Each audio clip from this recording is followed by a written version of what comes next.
Tinoda kutenda Mwari mukati memukana unowatipa.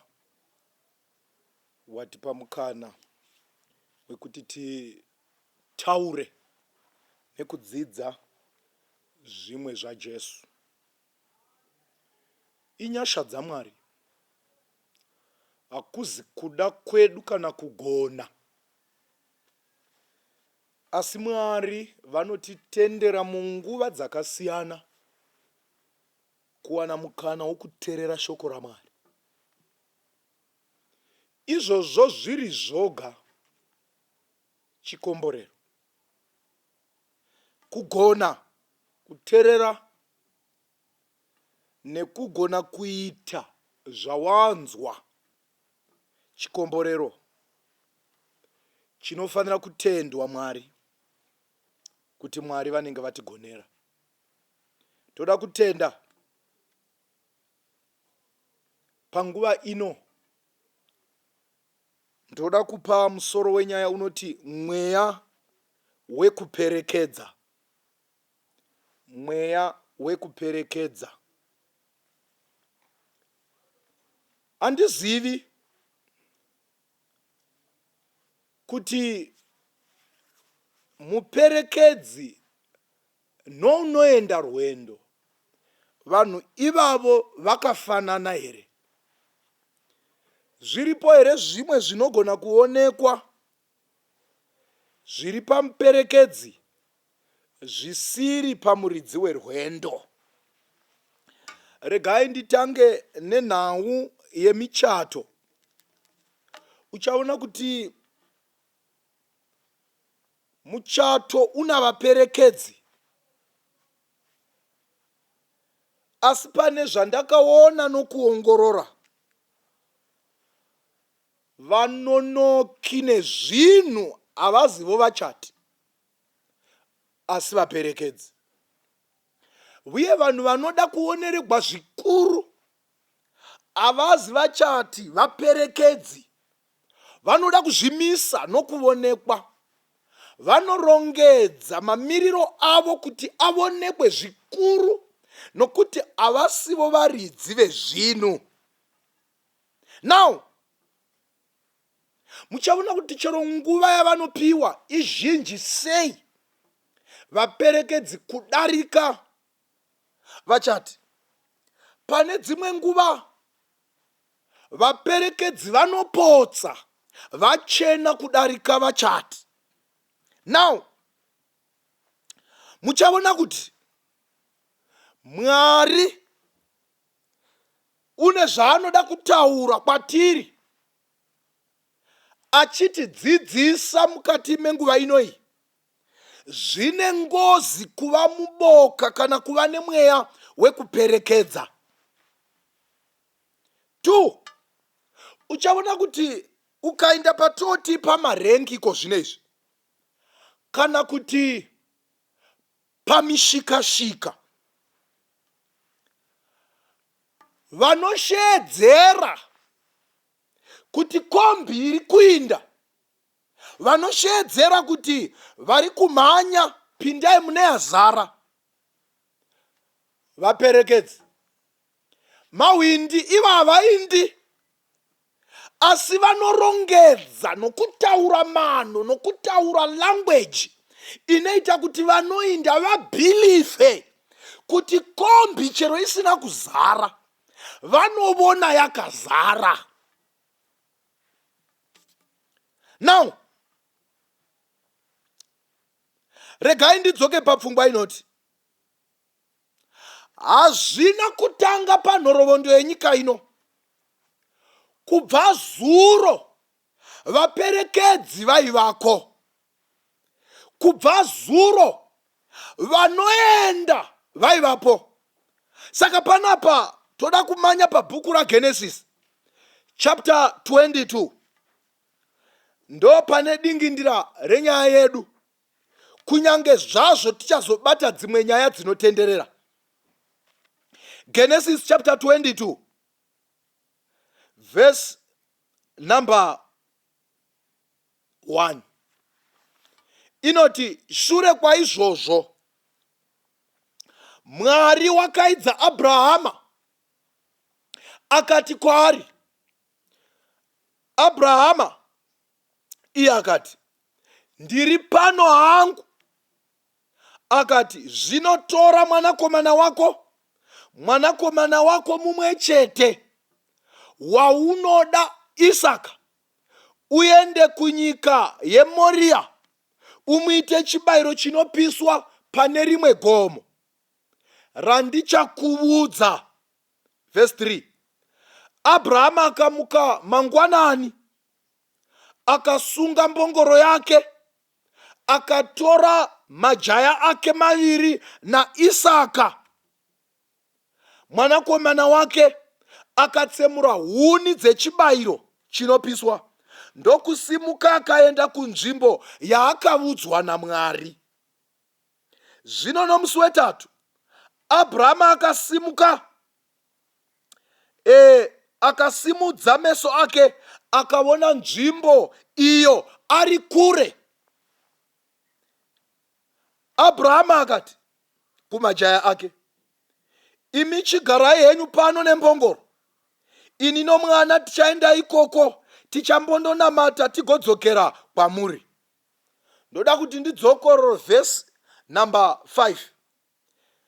Abrahama akati kumajaya ake, imi chigarai henyu pano nembongoro,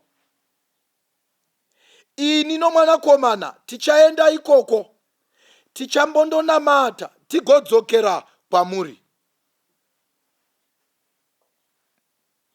Abrahamu ari kutanga rwendo. Regai timboona kuti Abrahamu ndiani. Abrahamu mwana waTera. Tera ndo baba wa Abrahamu. Abrahamu uri kubviswa kunyika yake, uri kuiswa kunyika yaakaratidzwa naMwari. Mwari unotaura uri kuti, Abrahamu, ndoda kukubvisa kunyika yako yamadzibaba ndigokuratidza nyika iyo, a land of no identity, nyika isina hama dzako, nyika isina hama namadzibaba namadzitateguru, asi nemhaka yokuti ndiyo nyika yandinoda kuti ugare. Abrahamu uri kuratidzwa iyoyo. Rega ndimire apa zvishoma. Mwari uri kutibvisa munyika dzataigara, our physical lands, nyika dzataigara. Mwari hadzisidzo dzaari kuti tibve, but Mwari uri kuti, ndoda kukubvisa patsika yamadzibaba, tsika yavadhara vako, tsika yamadzitateguru, tsika yevakakutangira, ndikuise kunyika iyo yandichakuratidza ini Mwari. Zvii zvaitwa namadzibaba Abrahamu? Ndezvipi zvaitwa namadzibaba ake akamutangira? Ari kunzi, Abrahamu, rumuka patsika yamadzibaba, rumuka patsika yavadhara, rumuka patsika yavakakutangira. Vairarama vachiitei?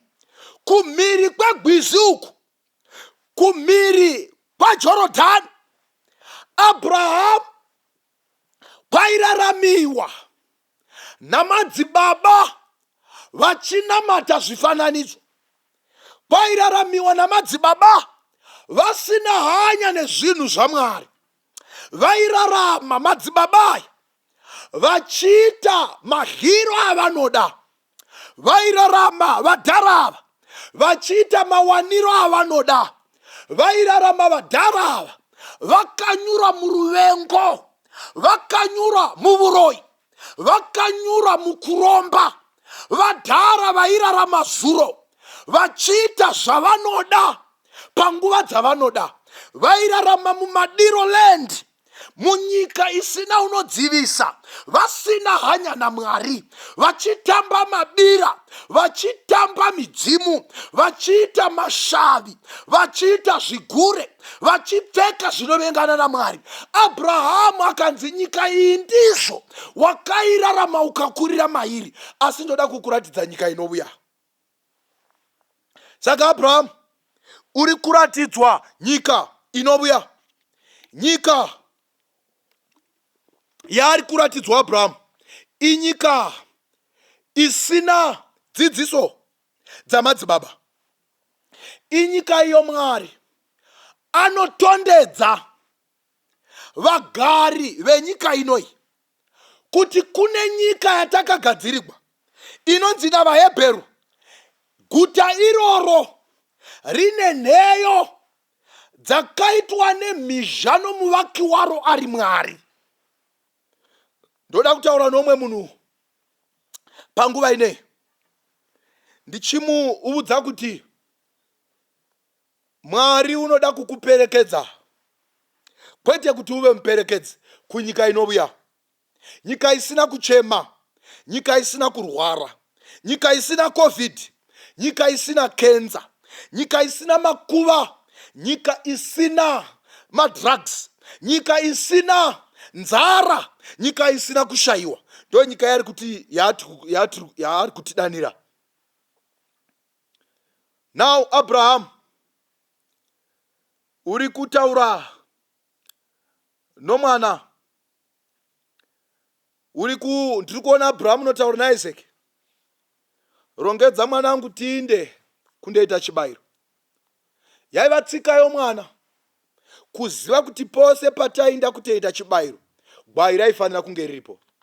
Saka Abraham uri kutaura nomwana, huni dziri kugadzigwa, mbongoro iri kugadzigwa huni, vakomana vaviri vari kuita basa rose, jongi weki yose yokuti Mwari andonamatiwa kugomo reMori. Pane pfungwa yandinoda. Abrahamu uri kunzi tora mwanakomana wako mumwe chete, kwete mumwe chete chete waunoda, and with the name Isaac. Sei Mwari achivudza kuti Abrahamu atore Isaac. Maindiu kwaiva naIshmael mwana waHaga, mukuru kuna Isaac. Saka kana dai Mwari asina kuklarifya kuti tora Isaac, the only beloved, mwana wokukwegura kwako, uri kuklarifya Mwari, uri kuti nyaya dzokunamata mhai dzinoda kuti tinamate Mwari nezvinhu zvatinoda, chero zvichireva kusara tisina. Nyaya yokuvimbika nokutendeka inoda kubvisa pane zvatoda. Nyaya yokunamata Mwari zvinoreva kubvisa chero pazvishoma tichisara tisina. Nemhaka yei Mwari achiratidza nyika rudo, wakaemta mwanakomana wake mumwe oga, akapa the beloved and begotten, akapa nyika akasara asina. So nyaya yokunamata inoreva kutopa tichisara tisina. Saka Abraham uri kuvuya pa chapter 22 aine portfolio of God the Father, akamiririra baba vekudenga Mwari vakapa mwanakomana wavo Jesu. Saka Abraham uri kudemonstrata drama raMwari kudenga vachipa mwana wavo umwe chete Jesu. Isaac uri kuvuya sani? Uri kuvuya saJesu, uri kubaigwa ari umwe chete unodikamwa. Saka haisi nyaya yekutamba nayo, inyaya hombe. Abraham waonewa naMwari kuti demonstrated the love of God towards men, goodwill towards men. Saka panapa bhuku riri kuti waunoda Isaac. Nyaya dzokunamata hadzidi kutopa zvisingadikamwe. Nyaya dzokunamata hazvisi zvokupa Mwari spare time. Nyaya yokunamata haisi yokunamata Mwari wofa. Vazhinji vanoti ndichazowana nguva yokunamata Mwari kana avata panhovo. Let me tell you, vose vachafadza Mwari, vanhu vanopa Mwari the cream of their time, vanhu vanopa Mwari special attention panguva dzisipo, vanotsaurira Mwari nguva. Saka panapa Abraham, Bible roti akasunga mbongoro.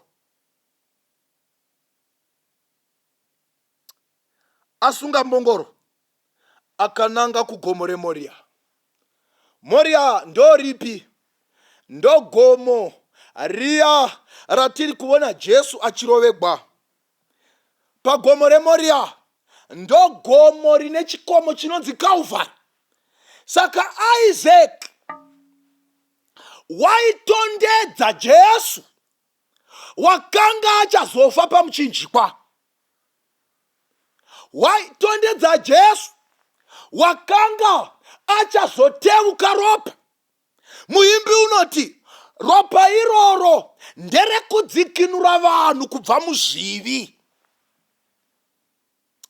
Saka Abraham uri kutora Isaac. Ndiri kuona Abraham haana dare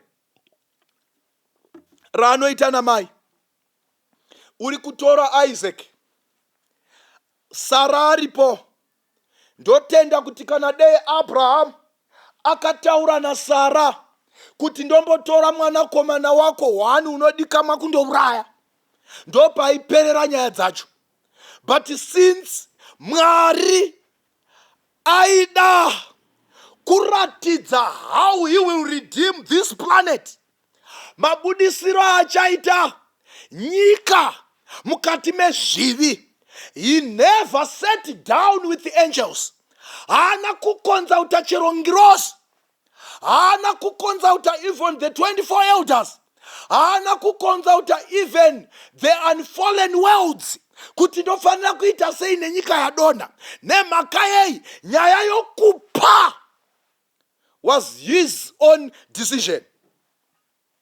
Saka Mwari unopa Sara,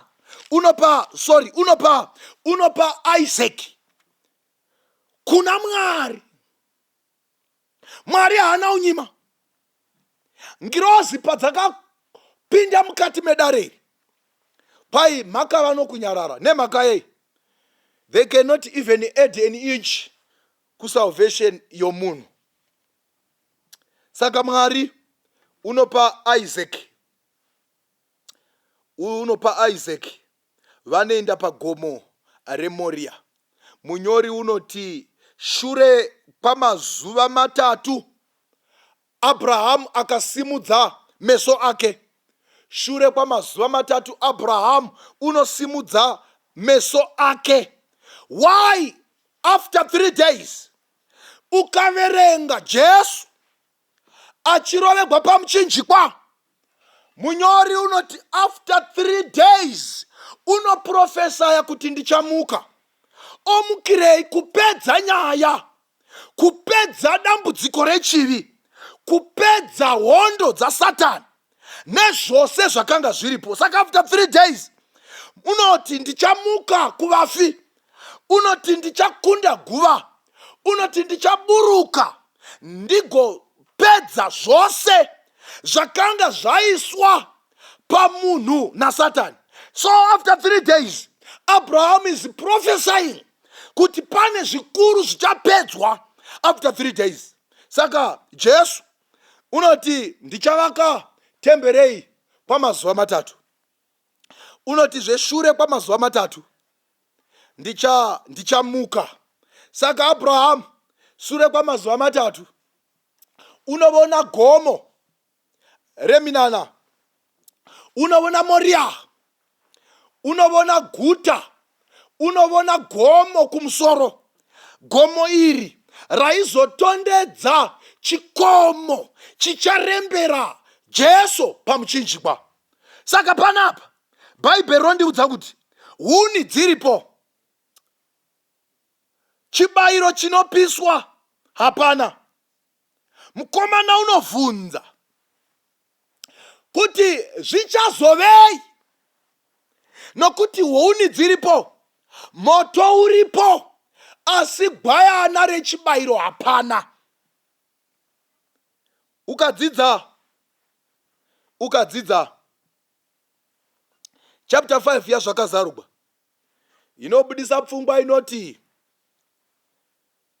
pakashayikwa munhu, ndozvinotaura chapter 5, wakagona kuzarura bhuku rezvisimbiso zvinomwe kana kudongorera mukati mebhuku pakashayikwa munhu. Saka munyori panapa uri kuti pakashayikwa gwayana, kwete kuti papasina makwai, but there was no one who was worthy to redeem the earth. Hapana wakanga aripo waigona kudzikinura nyika. Saka panapa bhuku rinoti pavhesi ya5 ndo pane dingindira yenyaya.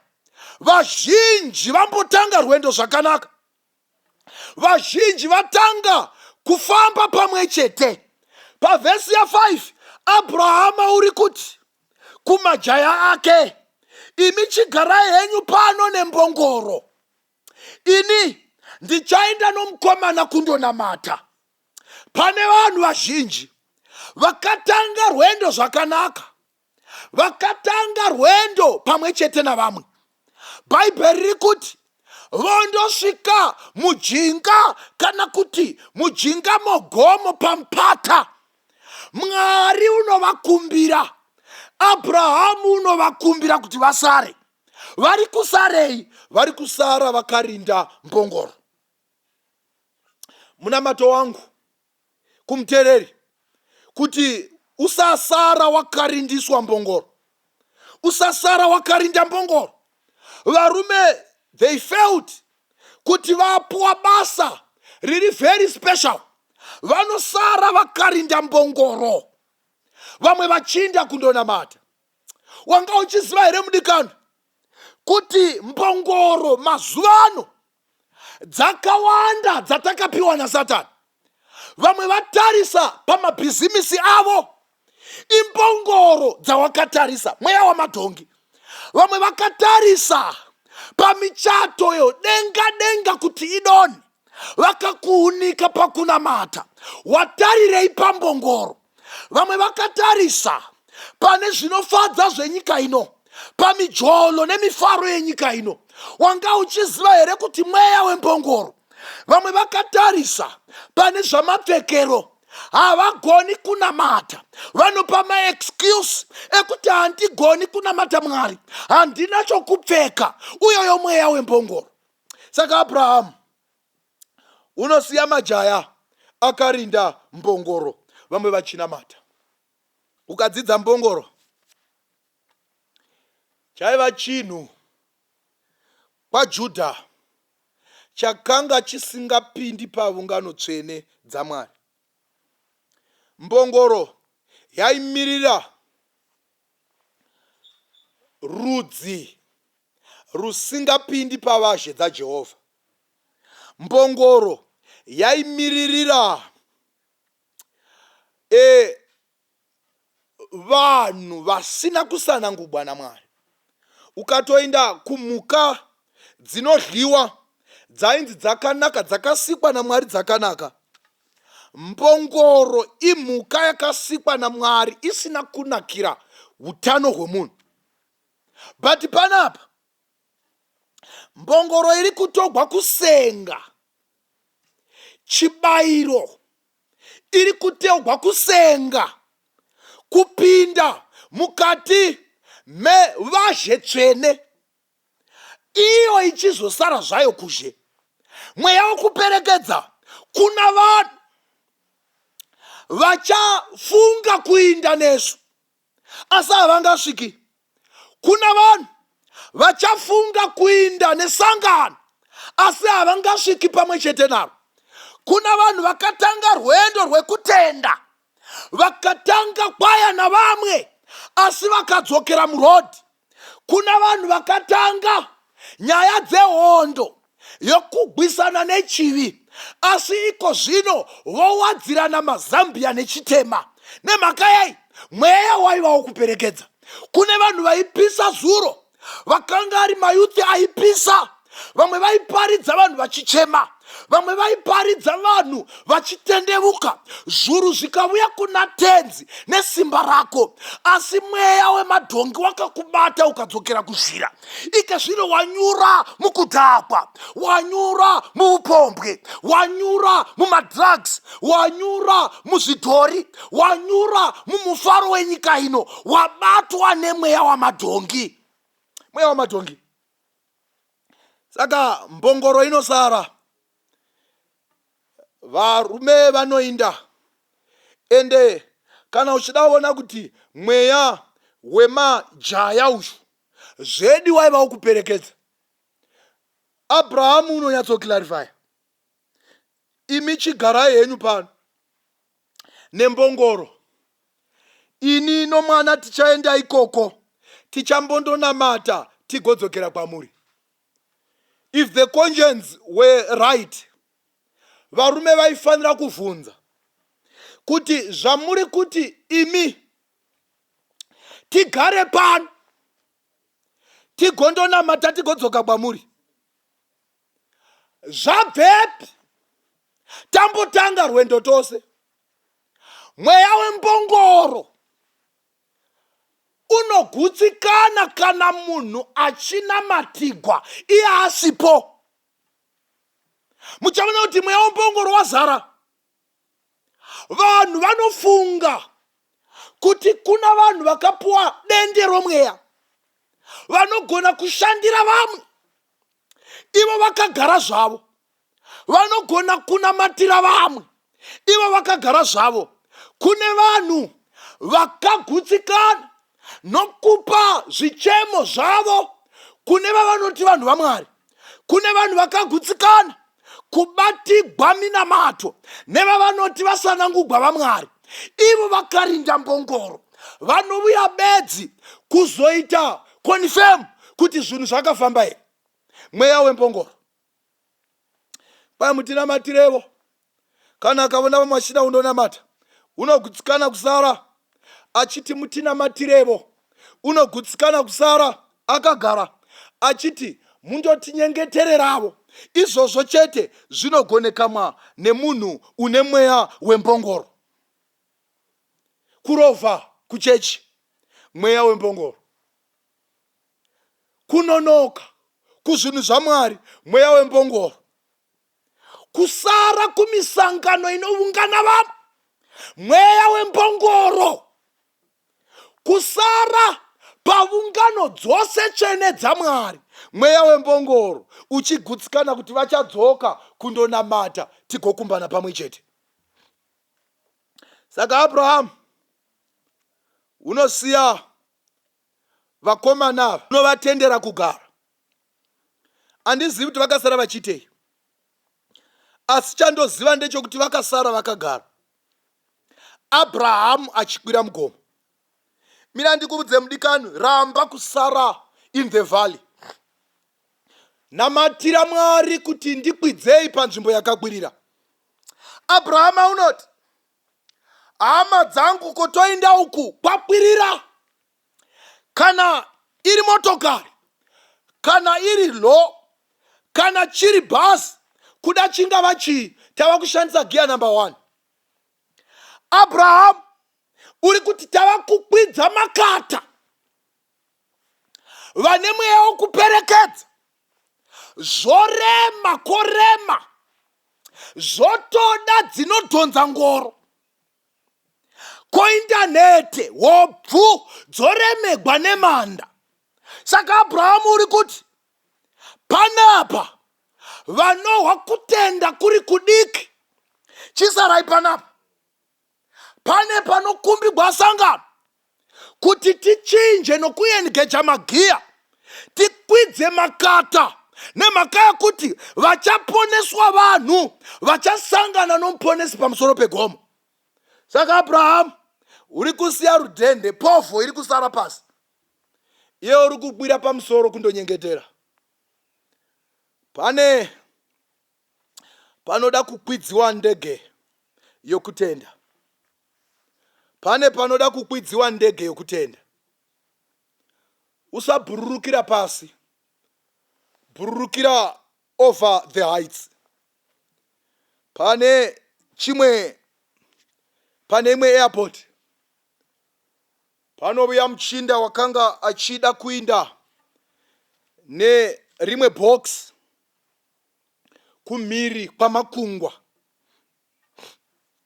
Saka unosvika, rinoweiwa, rinotariswa pabhageji, rinotariswa, rinoonekwa kuti rakanga rakazara nyoka dzemhando yakasiyana dzaaida kundochengeta nokundoratidza maspishi different types of snakes kumhiri kwamakungwa. Saka unosvika paairport, unotaridza vakanga vachiita zvokuita wei nokuindisa zvinhu kubhageji. Vanoti tazviona, noweya unobhadhara mari nezvose zvinodikanwa namapepa anobudiswa, unodzisunga unoisa mukadhibox. Ndege inosimuka. Ndege yasimuka, handizivi zvakaitika kubhageji room. Nyoka dzikabuda mukadhibox dzikatanga kufamba. Very dangerous snakes. Dzakatanga kufamba dzichiuya kuapartment yakanga ina vanhu. Apartment yakanga ina vanhu vachiona kuti nyoka dziri kuuya. Hamuna kugadzikika kwazvo, nokuti nyoka dzaipenga ende zvedi dzaipenga kwazvo.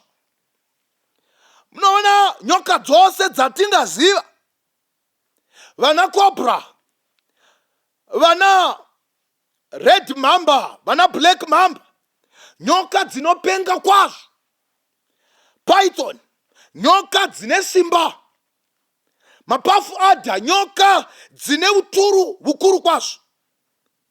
Mavipers ose anobuda, mamwe anosimudza musoro, mamwe anopfira, achiratidza kuti akatsama zvikuru. Pilot, unoona kuti paita ngozi mukati mendege. Avona kuti paita ngozi mukati mendege, unoisa signal paairport, unoudza maattendants ose namacaptains ari pasi, unoti clear the ground, I am about to land. Zvikanzi chii chaitika? Ndege yaita problem here, zvikaino. Zvika hauchina fuel here, zvikaino. Zvika engine zi 12, zvikanzi no. Zvose zvakanaka. But kwabuda nyoka dzava kupinda muvanhu. Mava nehondo mukati muno mendege. Hakuchina kugadzikana.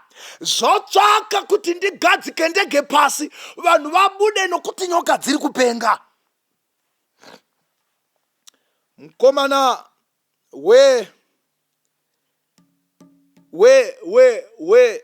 wenyoka unoudza pilot, unoti shamwari yangu, kwidza ndege pamusoro. Zvikanzi hazvichaiti kuti ndikwidze ndege, ndiri kuwedzera kuinda nedambudziko kure. Zvikaikwidza ndege yako pamusoro pamakore. Unokwidza ndege pamusoro pamakore. Zvimwe zvinyokanyana zvinovata, zvinoziya. Mutori, muridzi wenyoka unobata achikanda mukadhibox. Unoudza pilot, unoti kwidza ndege mudenga. Unokwidza ndege to a certain altitude. Unoona dzimwe nyoka dzinovata pasi. dzinoziya nokuneta. Unobata nyoka achidzosera mukadhibhokisi. Kunosava dzimwe nyoka shomanene dzakanga dzichipenga kwazvo. Mubati wenyoka unoti kwidzai ndege pilot kumusoro. Vanokwidza ndege. Mablack mamba anotanga kuneta. Unobata sezvinonzi unobata nyoka dzakafa, unoisa mukadhibhokisi. Unoramba achikwidza ndege. Unobudzwa kuti kwidza ndege mudenga. Nemhaka yei? Pane dzimwe dzakanga dzasara. Unokwidza ndege muchadenga. Akwidza ndege muchadenga, dzose dzinovata. Dzakanga dzasimudza musoro, dzakanga dzichipfira, dzakanga dzichiratidza kuti dzingakuvadza vanhu. Unobata saanobata zvinhu zvakafa. Unoisa mukadhibhokisi, unosunga zvakanaka, unoisa mupakeji. Unoti kuna pilot, you can retain the plane to the normal altitude. Unogona kudzosera ndege yako kuti ifambe iri pakunokodzera. Pilot in amazement unovhunza muchinda uyu. Unoti chii chaita kuti ubate nyoka? Zvikanzi on a certain altitude all reptiles they do no harm. Zvikai pane kumwe kukwirira, pane kumwe kumusoro kunoita kuti mareptiles ose aziye anete. Ndiri kuti kudi hama yangu, ndiri kuti pane kutenda kunofanira kupinda metiri kwakakwirira zvekuti muvengi namadhimoni haana simba rokukusvikira. Pane kutenda mudikani kwaunofanira kuva nako, pekuti mweya yamadzinza haina simba rokukuteverera. Pane kutenda mudikani kwaunofanira kuva nako, kwekuti chero mweya yamadzitategura yekuteverere. Saka vanoshamisika. Majaya anosiwa, anonzi kotobwira uku kunoda vanokutenda. Vakomana vanosara, vakomana vanosara.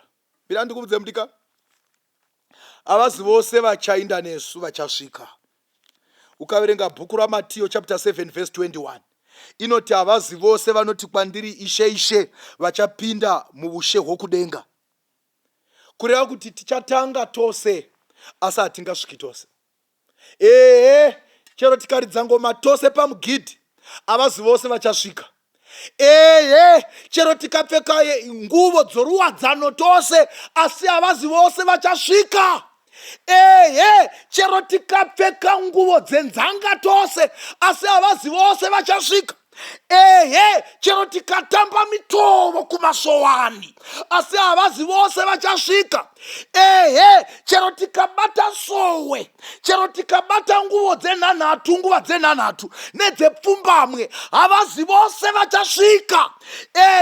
Chero tikadya maputi, tikabata mwisi minomwe, havazi vose vachasvika. Bhaibheroti vachasvika ndivo vanoita kuda kwaMwari.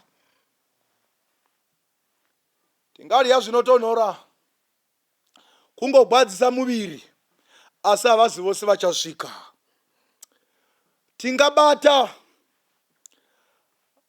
zvitsvene zvaMwari, tigotomirigwa tichinzi chaivo vanopinza chechi havapo, asi rega ndikuudza havazi vose vanosvika.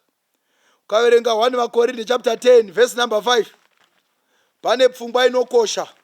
Vatanga ari ma-thousands. Bhaibheri robudisa pachena zvikanzi pavhesi ya5, asi Mwari haana kufadzwa navazhinji vavo nokuti vakaparadzwa murenje. Pane mbeu ichaperera murenje, kwai vakaparadzwa murenje. Ukaverenga chapter 17:32 yaLoti, vabuda zvakanaka vose. Bhaibheri roti but remember Lot's wife. Rangarira mukadzi waLoti. Dakutenda panapa, dakunamatira umwe unoti Mwari ndibatsirei, Mwari ndibatsirei, mweya wembongoro wokuperekedza ubve kwandiri. Ukaenda pamishikashika, kana vobudisa mota kombi yobuda, munoshamisika kuona kuti vanga vachikuza kuti inoenda handei nadhiraivha wanga achirevha hakuna kwaanoenda. Kuna vanhu vakateiswa chero machechi kuti vabetsere nokutsigira vanoenda vasingaindi. Saka toda kunamata Mwari vatibatsire.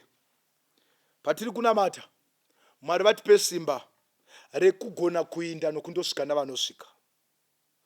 Baba vedu vari kudenga, ndoda kunamatira uyo uri kuti Mwari, ndoda kubva pambeu yavanoperekedza ndive mbeu yavachakwira pamusoro pegomo kundonamata.